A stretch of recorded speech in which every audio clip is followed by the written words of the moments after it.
What's there is the most resilient form of life, something that's able to cling to life and thrive. If you put in your time, you're going to have a dive that you'll remember for a long time. This is kind of my therapy, you know, every day, being able to see it. That's the experience. That's what starts the whole thing. It's just, all of a sudden it's just there, and it's just everything you can imagine. Everyone in some shape or form is still tied to the fishing industry. It is Port Orford.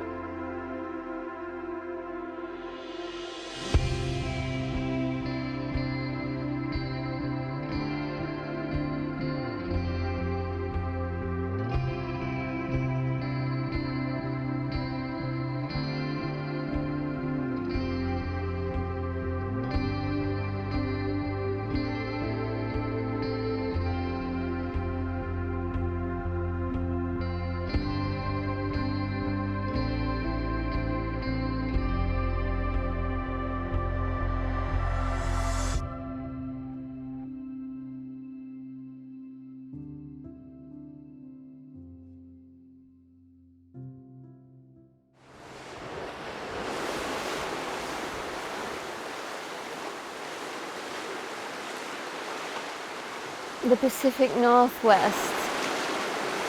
Well, that's quite far from home for me. It's the adventure, isn't it? And the point of the adventure is to face a challenge. It's not easy to go diving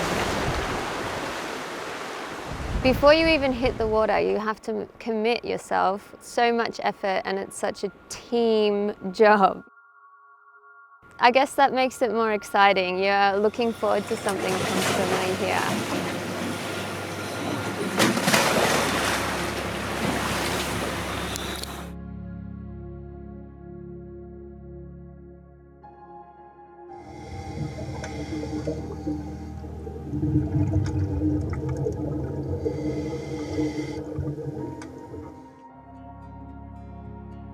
Because of the upwelling that occurs off this coast, that brings the nutrients to the surface. So you have this just explosion of life. And if you are a diver, it's just amazing. You can't find a square centimeter of that rock that isn't covered with life. Anemones and urchins and different kinds of seaweed. All of these reds and pinks and purples creates this amazing just palette, and it's just gorgeous. You really can't get your scuba tank filled really anywhere around here. We wanted to make that available to a broader group of divers, so we could provide air fills to scientific divers and to sport divers. I spent about 3 years studying rockfish at Redfish Rocks as a collaborative project with some local commercial fishermen. I mean, look at this place.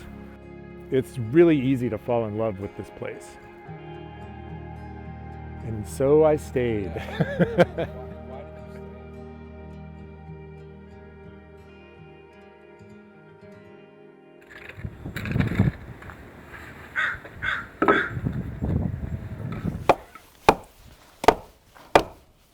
Just keeps the boat from moving back and forth and around. And all right, let's see what we got up here. Yeah, this area is almost pristine still. It's always been a hook and line port. Our local fleet has never towed nets here, so it's very, very pristine. We always wanted to do science and research, but you know, we were a board of directors of fishermen. We didn't exactly know how to go about doing that. And it's nice now with Tom running the research station here. He has a handle on stuff that should be done or could be done. I think it'll be good for researchers. This is a very unique area.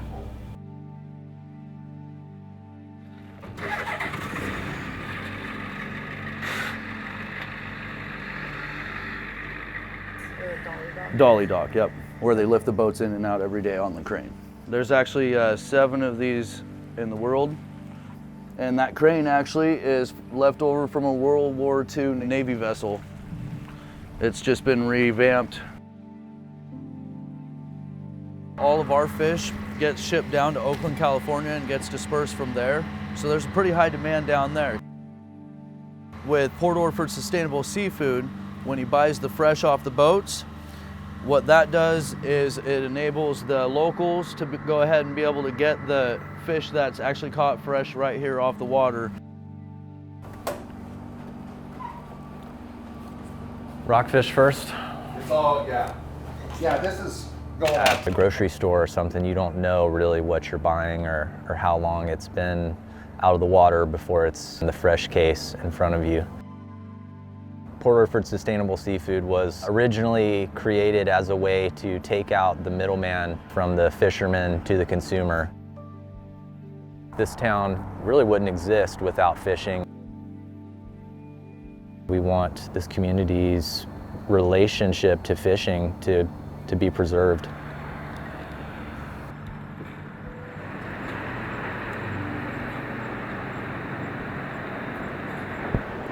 I mean, look at that. It's great. It's beautiful.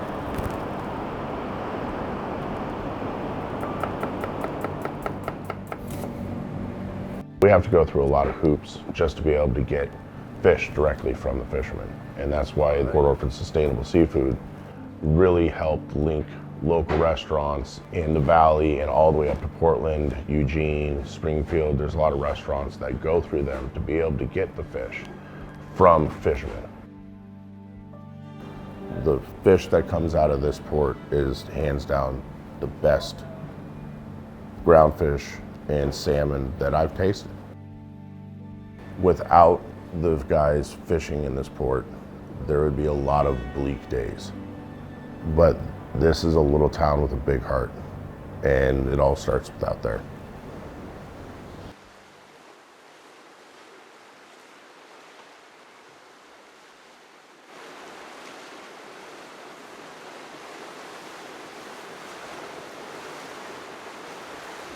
Diving gives you a lot of room to explore not just your environment.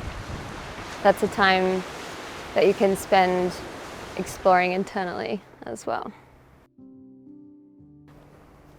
I think it's very easy for us to trap ourselves into thinking that the underwater landscape is foreign and alien, and we always imagine it to be something we know nothing about. But it's so much a part of not just our identity or our culture, but in places like Port Orford, the lifestyle. It sustains the people that live here. It sustains one generation after another if we choose to look after it.